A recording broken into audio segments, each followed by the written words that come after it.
देशभक्त बांधवांनो, भगिनी आणि मातांनो,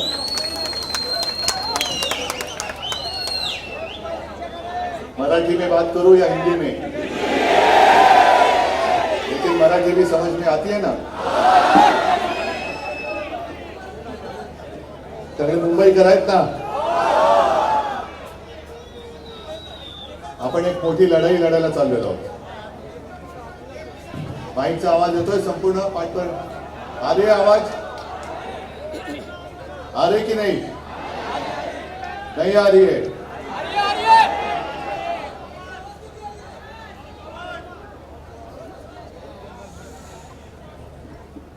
येतोय आवाज? हाँ ठीक है. जो लड़ाई हम लड़ने जा रहे हैं, जैसे नसीम भाई आपने कहा, ये उद्धव ठाकरे की लड़ाई नहीं है, ना ही किसी पार्टी या नेता की लड़ाई. ये तो आप सबकी लड़ाई है, आपके भविष्य की लड़ाई है, अपने देश की लड़ाई है, अपने देश की आजादी की लड़ाई है, अपने देश के प्रजातंत्र की लड़ाई है. और इसलिए मैं कहता हूं, सिर्फ हम लड़ने नहीं जा रहे, ये तो लड़ाई हमें जीतनी ही होगी. जीत के साथ मैदान में उतरना होगा. मी मैदानात उतरलेलो आहेच, पूरा महाराष्ट्र घूम रहा हूं और कहीं भी मुझे ऐसे नहीं दिखाई दे रहा है कि लोग निराश होकर बने. लोग तो इंतजार कर रहे हैं, कभी हमें मौका मिल रहा है.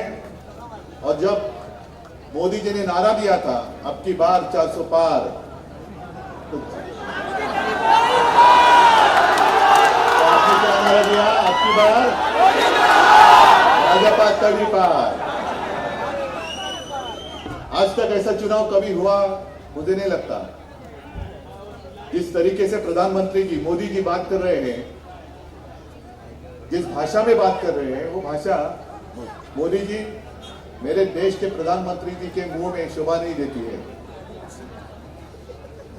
2 दिन पहले या कल ही शायद अपने मोदी जी गए थे ओडिशा और वो भाषण घूम रहा है. वहां के जो मुख्यमंत्री है नवीन बाबू, काफी सालों से हैं, काफी लोकप्रिय है, बहुत अच्छा काम कर रहे हैं. तो मोदी जी ने उनको चुनौती दी, नवीन बाबू मैं आपको चुनौती देता हूं. और पहली बार मेरे समझ में बात आ गई. मैं मुख्यमंत्री था, लेकिन हर एक जिल्ह्याला सुद्धा राजधानी असते, पहली बार मुझे नहीं मालूम था. तो उन्होंने चुनौती दी, नवीन बाबू आप खड़े रहिए और बिना कागज के आपके उड़ीसा में जितने सारे जिला है उनकी कैपिटल बताइए.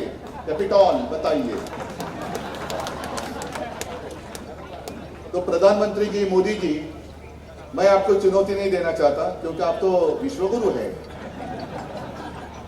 हम तो सादे आदमी हैं. आपको मैं चुनौती देता हूं, ये कहना गलत होगा, लेकिन मैं आपको कहता हूं कि मोदी जी, आपने नवीन बाबू को कहा कि बिना पेपर लिए हुए आप खड़े हो जाओ, तो मैं तो कहता हूं आप पेपर लिए खड़े हो जाओ. और 2014 में 2019 में जो आपने जुमला पत्र पूरे देश को दिया था, उनमें से कितने वादे आपने पूरे किए वो जनता को बताओ. चलो हो जाने दो, होने दो, हम तैयार हैं. और मैं चुनौती आपको आसान देता हूं, हाथ में कागज ले लो, क्योंकि इस सरकार को, मैं तो मोदी सरकार नहीं कहता हूं, क्या कहता हूं? गजनी सरकार. गंदी फिल्म देखी थी आपने? मैं फिल्म देखना भूल गया, लेकिन कहते कि उसमें जो कैरेक्टर था वो कभी उसमें उसको स्मृति आती थी, कभी विस्मृति में चला जाता था. तो वैसे गजनी सरकार है. 2014 में जो कुछ कहा था 2019 में याद नहीं रहा, 2019 में जो कहा था 2024 में ही नहीं याद रहा है. और आप देखते होंगे हर दिन अखबार में जो उनके एडवर्टीजमेंट छपते हैं, पता ही नहीं चलता है 2014 की बात आज क्यों कह रहे हैं. सबको हम रोजगार देंगे, दिया किसको? यहाँ हर व्यक्ति को हम घर दे देंगे. कितने लोगों को घर मिला बताओ? और इन्हीं का मैं आवाज देते ना रे, कैसे पीछे भी आ रहे हैं ना आवाज? हाँ आ रही है तो हाथ ऊपर करो। हाँ बस। तो कितने लोगों को आपने नौकरी दी नहीं पता। और पुराने आपके जो भाषण है वो निकालिए ना सोशल मीडिया पर। आपकी जो सोशल मीडिया टीम है जो ट्रोलिंग करती है, ये करती है, वो कहती है, उनको ही कहो कि आपके पास पूरा खजाना है आपके भाषण का। और एक भाषण मुझे आज भी याद है, एक जनसभा को संबोधित कर रहे थे और उन्होंने पूछा, भाई और बहनों आप बताओ गैस की कीमत नीचे गई कि ऊपर गई? डीजल की कीमत नीचे गई कि ऊपर गई? पेट्रोल की कीमत नीचे गई कि ऊपर गई? तो गैस, डीजल, पेट्रोल मतलब जीडीपी बढ़ गया कि नहीं बढ़ गया? और फिर उन्होंने कहा कि जब आप मतदान के लिए जाओगे तो खासकर महिलाओं को कहा उन्होंने कि आप मतदान के लिए जाते वक्त घर में जो सिलेंडर है गैस का उसको नमस्कार करके जाइए। मोदी जी आपका नारा तो हवा में गया 400 पार, लेकिन उस वक्त जो गैस सिलेंडर की कीमत थी 400, अब कितने पार हो गया? 1000 के ऊपर। अरे बीच में जो लहसुन खाते हैं हम लोग, गार्लिक, वो 400 पार गया था और मोदी जी ने नारा दिया 400 पार, तो बेचारा शर्मा गया और नीचे आ गया। जो मैं किसके साथ बराबरी करूं? इनके साथ, ये जुमलेबाज के साथ? ये नहीं हो सकता। अनिल देसाई जी संबोधित कर रहे थे, मुझे लगा पल भर के लिए मैं ही उम्मीदवार हूं क्योंकि मेरी तारीफ करते जा रहे थे, लेकिन अनिल के लिए मैं आया हूं और मैं आपको पूछना चाहता हूं कि आपको आपका सांसद कैसा चाहिए? गद्दार चाहिए कि खुददार चाहिए? एक स्वच्छ प्रतिमेचा पाहिजे, चारित्र्यवान चाहिए कि दूसरा कैसा है आपको पता है? इसके व्यक्तिमत्व के ऊपर कोई भी उंगली नहीं उठा सकता। शुद्ध चरित्राचा आणि चारित्र्याचा उमेदवार दिलेला है। कैसी बात करता है वो भी आपने देखी है। और मैं चाहता हूं कि अनिल देसाई यहां से सांसद बनकर दिल्ली जाए, आपके भविष्य के लिए जाए। जो भी आपकी समस्या है, मैं तो मुझे लगता है शायद पहली बार आपके यहां आया हूं, क्योंकि एक बीच में दीवार थी अपनी, हम तो एक दूसरे के साथ लड़ाई करते थे। अब आपको भी पता चला होगा। एक सवाल मैं आपको पूछता हूं, क्या मैंने हिंदुत्व छोड़ा है? लेकिन मेरा हिंदुत्व आपको मंजूर है या नहीं है? मेरा हिंदुत्व और भाजपा के हिंदुत्व में फर्क है या नहीं है? मैं भी जय श्री राम कहता हूं, लेकिन मेरा जो हिंदुत्व है वो हृदय में राम और हर एक हाथ को काम देने वाला हिंदुत्व है। हमारा जो हिंदुत्व है वो घर का चूल्हा जलाने वाला, रोजी रोटी देने वाला हिंदुत्व है, घर जलाने वाला हिंदुत्व नहीं है। वो हिंदुत्व मुझे मंजूर नहीं है। आज ही कुछ पत्रकार मुझे मिलने आए थे, उन्होंने कहा कि उद्धव जी हर वक्त जब भी चुनाव नजदीक आते हैं तो मोदी जी भारत पाकिस्तान क्यों कहते हैं? मैंने कहा पता नहीं, शायद मोदी जी गए थे नवाज शरीफ जी का केक खाने के लिए, तो उनको ऐसे लगता होगा कि हर चुनाव में पाकिस्तान का मुद्दा अगर हम उठाएं तो चुनाव में हमें केक वॉक मिलेगा, सीधा जाएंगे हम पाकिस्तान। अब ये नौटंकी बहुत होगी। हिंदू मुस्लिम। प्रधानमंत्री जी आप जो कहते हैं, क्या देश की समस्या के ऊपर आपने कितने बार भाषण में उल्लेख किया है? आपने कभी सुना? क्या कहते हैं? कौन मटन खाता है, कौन मच्छी खाता है, किसको कितने बच्चे हैं? ये क्या प्रधानमंत्री का काम है? और इसलिए मैं कहता हूं प्रधानमंत्री जी, मोदी जी, आपकी जो पार्टी है भाजपा, उसको राजनीति में संतान नहीं होती तो मेरा क्या गुनाह है?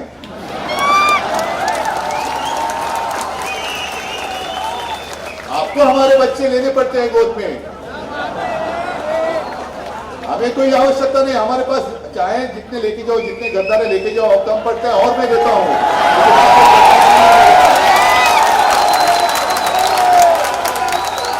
जरूरत आपको है, हमें कोई आवश्यकता नहीं है। अरे ऐसे कुछ नहीं है कि शिवसेना में पहली बार टूट आई है, किसी ने तोड़ने की कोशिश की, कई बार तोड़ा, लेकिन जब भी शिवसेना पर आपत्ति आई तो शिवसेना 10 गुना नहीं, 100 गुना नहीं, कई गुना, लाखों से भी ज्यादा शक्तिमान हुई है। और खास कर आज मैं यहां आया हूं तो मुंबई की समस्या और इसी चुनाव क्षेत्र में धारावी भी आती है, आपकी भी झुग्गी झोपड़ियां बहुत कुछ है, यहाँ बहुत सारी है। भाजपा के जो एक उम्मीदवार है, प्रत्याशी हैं बोरीवली से, क्या नाम है उनका, पीयूष गोयल, वो हमारे फिशरमन्स कॉलनी गए, कोळीवाड्यात गेले, नाकाला रुमाल लावून गेले। या ऐसा सांसद जाएगा और आपकी समस्या वहां कुछ बोलेगा उसके ऊपर?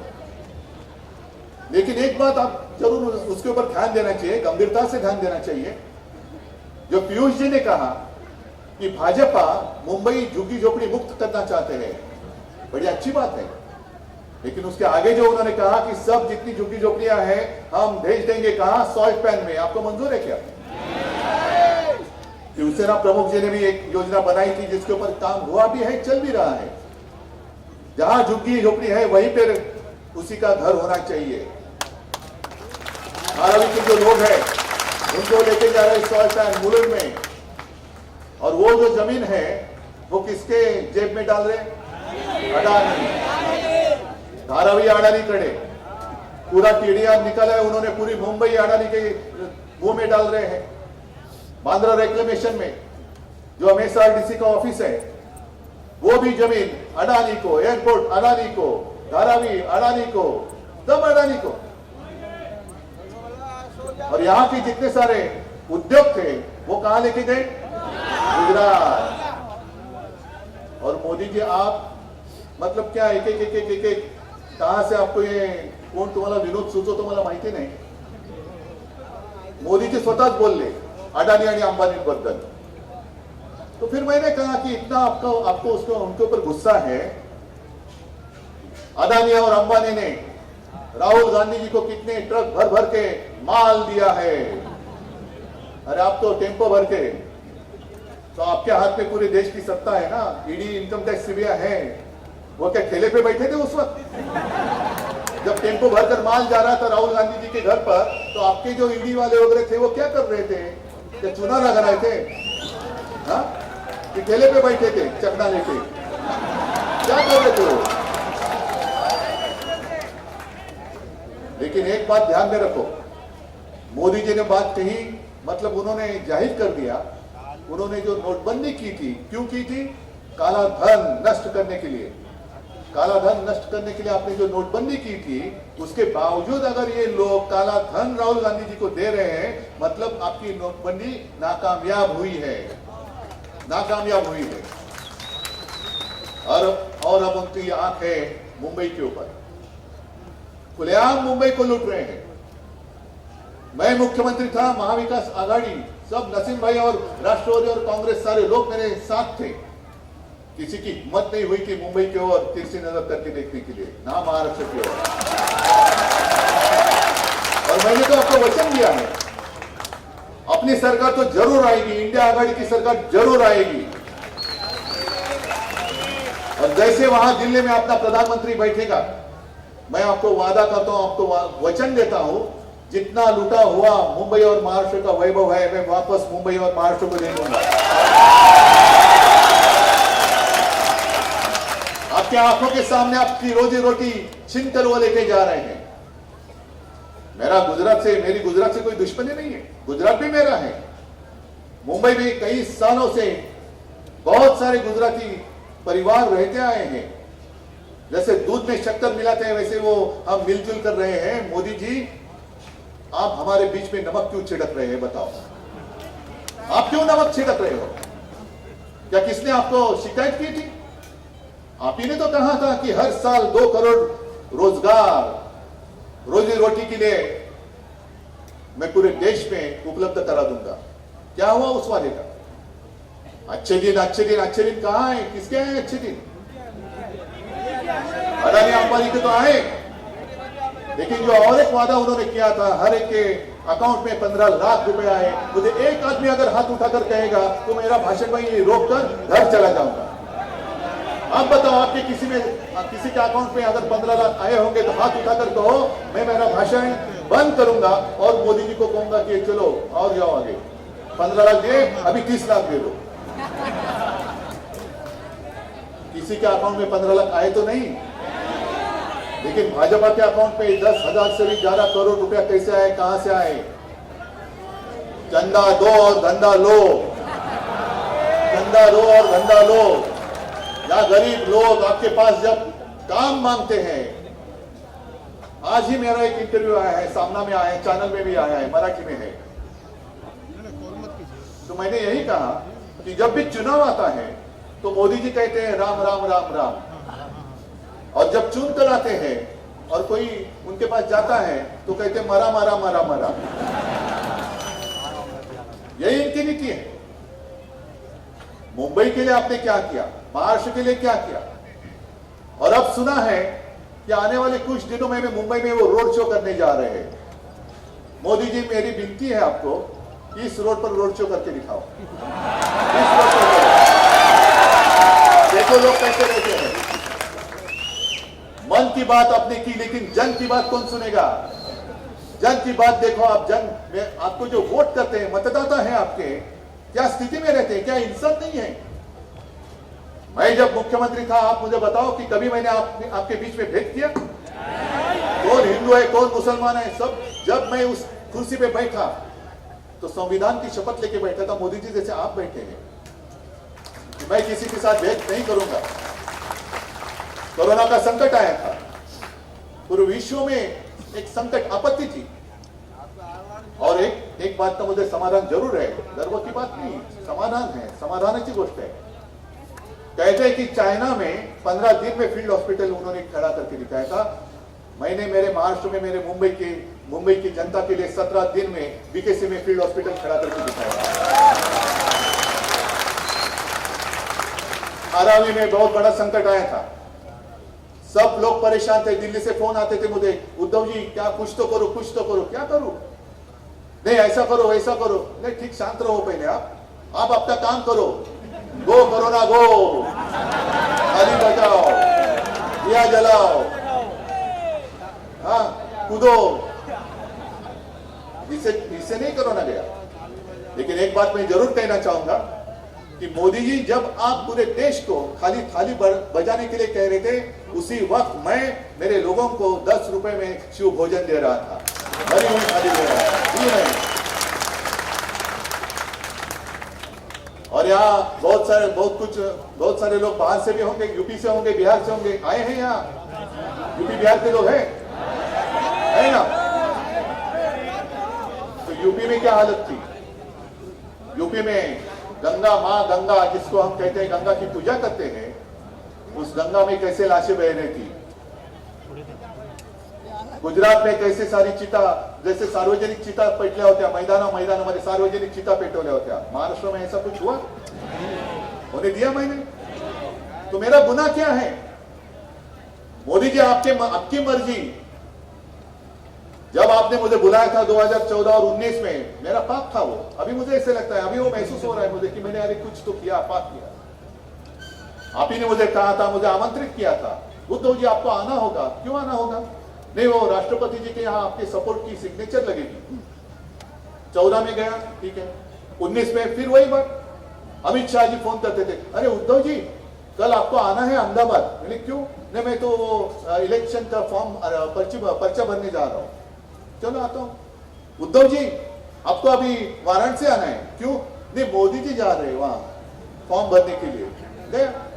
फिर जीतने के बाद, अरे उद्धव जी आपको आना है। क्यों? नहीं, अपने महामहिम राष्ट्रपति जी के यहाँ मोदी जी के लिए सिग्नेचर चाहिए।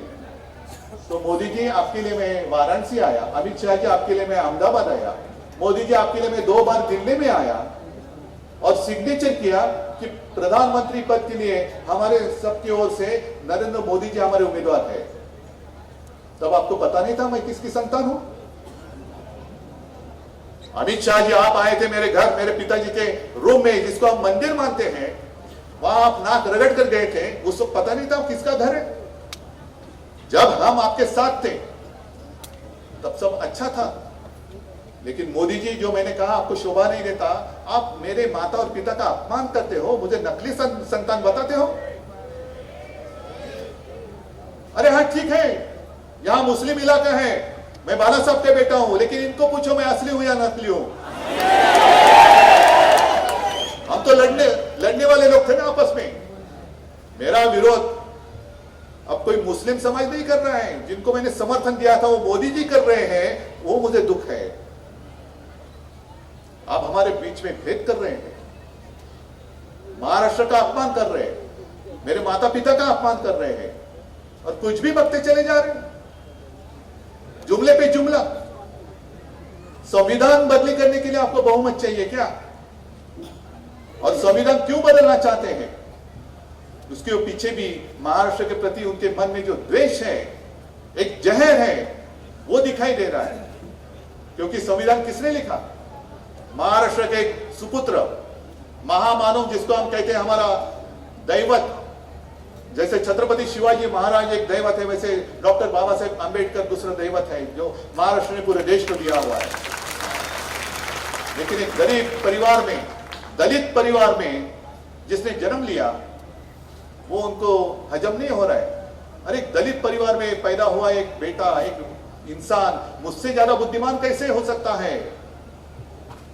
यही उनका पेट दर्द है, पेट में दर्द इसीलिए है कि ये दलित परिवार का बेटा, और वही मानसिकता जिसको मैं गोमूत्रधारी कहता हूं, बुरसट ले ली गोमूत्रधारी मानसिकता, जिसके खिलाफ मेरे दादा प्रबोधनकार ठाकरे और डॉक्टर बाबा साहेब अंबेडकर जी ने एक संघर्ष किया था, वही मानसिकता आज दोबारा उस संविधान को बदलना चाहती है। क्यों? क्योंकि दलित के बेटे ने देश का संविधान लिखा। ऐसे कैसे हम मान सकते हैं?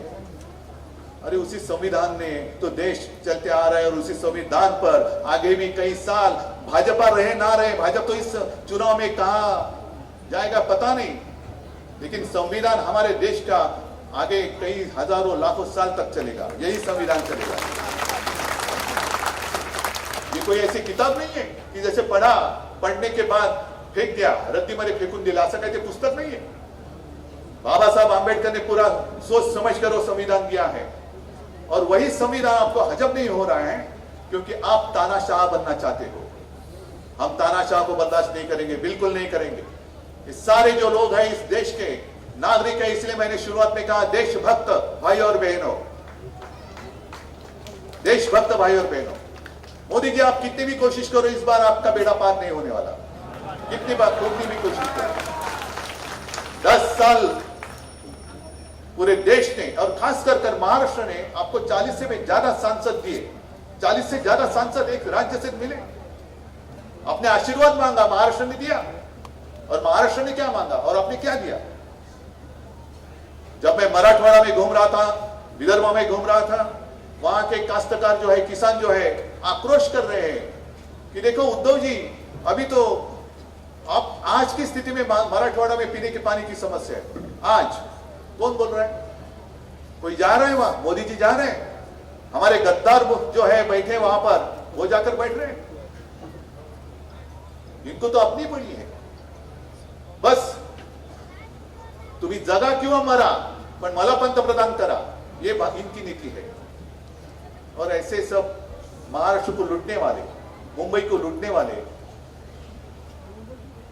मोदी जी और उनके साथी फिर से एक बार आपके पास वोट मांगने आए हैं। अरे मुंबई का सपना मैंने देखा है, जैसे वो कोस्टल रोड दिया, हाँ वो हमारा शिवसेना का सपना था, जिसको पूरा करने के बाद आपने उसका क्रेडिट लेने की कोशिश की, लेकिन पूरी दुनिया जानती है वो किसने किया है। और जैसे हमने कोस्टल रोड बनाया, उसी तरीके से नसीम भाई, त्यावेळेला मी म्हणजे 14 साली केंद्र सरकार को मैंने एक प्रस्ताव दिया था। बहुत सारे लोगों को पता नहीं कि मुंबई को 2 किनारे, एक पूर्व आहे आणि पश्चिम आहे। पूर्व किनारा जो आहे तिकडे सगळं डॉकयार्ड आहे, नेव्ही आहे, गोरी बंदर वगैरह वगैरह सगळं आहे, जंकयार्ड है। तो मैंने कहा था, गडकरी जी को दिया था और कहा था कि यहाँ जो नहीं चाहिए वो आप लेके जाओ, बाहर लेके जाओ लेके जाओ, जो काय त्याला म्हणतात दारूखाना वगैरह लेके जाओ, गुजरात लेके जाना चाहते ना वो लेके जाओ गुजरात के लिए, हमें कोई आपत्ति नहीं है। लेकिन मुंबई के लिए एक अच्छी जगह हम बनाने चाहते हैं, एक सुंदर चांगला समुद्र किनारा। क्या है, आप परिवार को लेके कहां जाएंगे बताओ? कहां जाते आप फिर घूमने के लिए? है कोई ऐसी जगह? एक तो आम्ही झू बनवला, जिजामाता उद्यान, त्याच्यामध्ये पेंग्विन आणले, काय आणि मोठं काऊर उठवलं, पेंग्विन पेंग्विन पेंग्विन. लेकिन आपको शायद पता नहीं होगा, उसी पेंग्विन के कारण वहां हजारों लाखों टूरिस्ट और मुंबईकर भी वहां जाते हैं अपने परिवार को लेके. ये हमारा काम है. और अब वहां पेंग्विन को बच्चे होने लगे हैं, तो यूपी और गुजरात सब मांगने लगे, हमें दे दो पेंग्विन, हमें दे दो पेंग्विन. फिर वही बात, बच्चा दूसरे का, हमें दे दो हमें दे दो हमें दे दो. अरे ना आपके पास कोई सोच है, ना आपके पास कोई विचार है, सब रेडीमेड चाहिए उनको, रेडीमेड. और जितने लोगों ने उनको आपत्ति में मदद की, सबको वो खत्म करने के लिए निकले. जो मैं पूछ रहा था आपको कि मैंने ऐसा कौन सा गुनाह किया था, क्या अपराध किया था? 2014 में आज मैं जैसा हूं वैसा ही था. लेकिन मोदी जी वहां प्रधानमंत्री बने और उसके बाद 2-3 महीने में जो चुनाव हुए विधानसभा के, तो उन्होंने एकनाथ खड़से को कहा कि आप उद्धव जी को फोन करो और कहो गठबंधन हमने तोड़ दिया है. क्या कारण था, क्या वजह थी? 2019 में आपने जो मुझे वचन दिया था वो तोड़ा. क्यों तोड़ा? तो ऐसे ही तो जुमलेबाज लोगों को अब दोबारा 3 बार, 2 बार तो हो गया, 2 बार तो गलती हो गई, तीसरी बार नहीं होनी चाहिए. और इसलिए मैं कहने के लिए आपको आया हूं. और मुझे पक्का विश्वास है, एक बात का जरूर मुझे और समाधान है, आज तक कई सारे मुख्यमंत्री हुए, आगे भी होंगे, लेकिन जो सौभाग्य मुझे मिला है, आप सारे लोग मुझे अपना परिवार का एक हिस्सा मानते, पूरा महाराष्ट्र हिस्सा मानता है. मैं टीवी पे आता था, डिमोनेटाइजेशन के लिए नहीं आया था मैं, कुछ ऐसे डरावनी बात करने के लिए नहीं आया था मैं.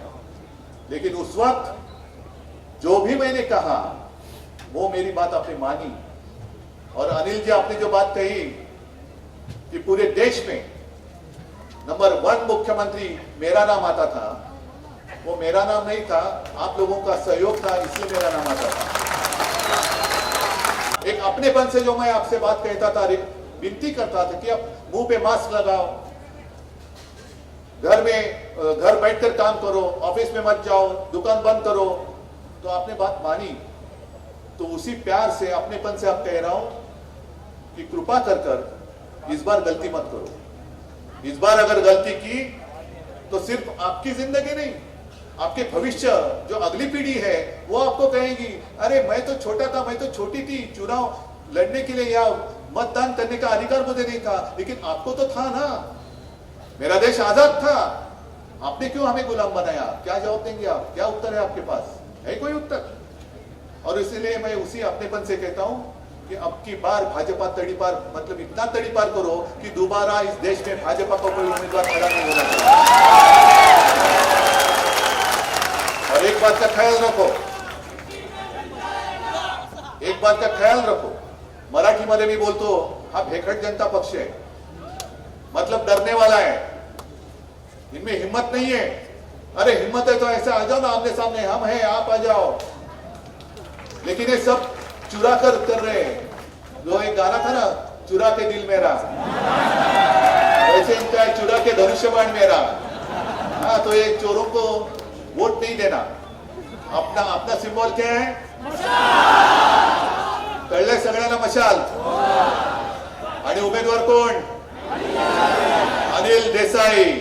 एक अनिल पुढे. अनिलला मी आरे तुरे बोलतो कारण खूप जुना शिवसैनिक आहे, कडवट निष्ठावान शिवसैनिक आहे, बाळासाहेबांचा शिवसेना प्रमुखांचा शिवसैनिक आहे, स्वच्छ चारित्र्याचा, स्वच्छ चरित्र असलेला, अंगावरती कोणताही डाग नसलेला, कोणतीही भानगडी नाहीत. हा, थोडं पुढे या. कोणत्याही भानगडी नाहीत आणि खासदार म्हणून त्यांनी उत्तम काम केलेलं आहे. म्हणून तुम्हाला एक तुमच्या हक्काचा निष्ठावान शिवसैनिक खासदार बनवण्यासाठी म्हणून दिलेला आहे अनिल देसाई. आणि मशाल, एवढी मतं पडली पाहिजेत की विजय झाला पाहिजे विशाल. जय हिंद, जय महाराष्ट्र.